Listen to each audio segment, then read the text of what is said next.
Autoimmune neutropenia is a form of neutropenia which is most common in infants and young children, where the body identifies the neutrophils as enemies and makes antibody to destroy them.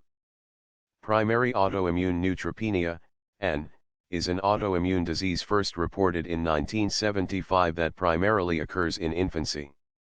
In autoimmune neutropenia, the immune system produces autoantibodies directed against the neutrophilic protein antigens in white blood cells known as granulocytic neutrophils, granulocytes, segmented neutrophils, segs, polysegmented neutrophils, polys. Consequently, patients with autoimmune neutropenia have low levels of granulocytic neutrophilic white blood cells, causing a condition of neutropenia.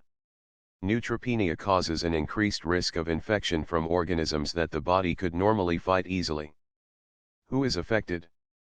Primary autoimmune neutropenia has been reported as early as the second month of life, although most cases are diagnosed in children between 5 and 15 months of age.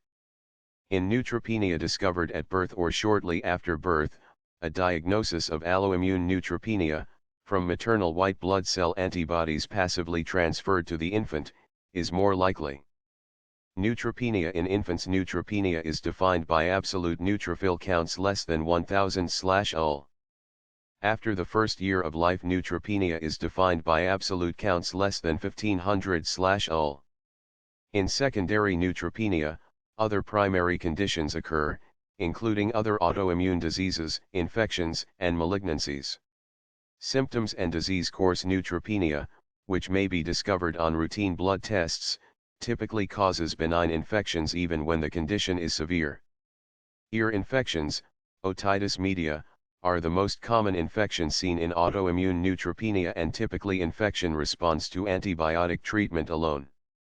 Infections associated with primary AN are usually mild and limited, including skin infections such as impetigo, gastroenteritis, upper respiratory tract infections, and ear infections.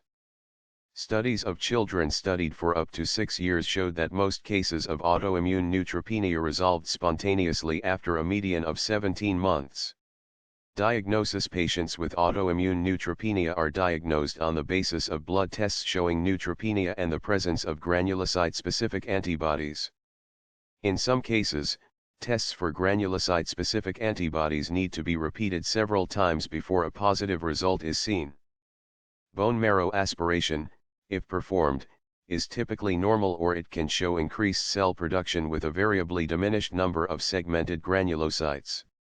Similar to the platelet deficiency idiopathic thrombocytopenic purpura, vaccines are suspected of triggering this disorder. Treatment consists of corticosteroids to reduce autoantibody production, antibiotics to prevent infection, and granulocyte colony stimulating factor, GCSF, to temporarily increase neutrophil counts. In cases of severe infection or the need for surgery, intravenous immunoglobulin therapy may be used.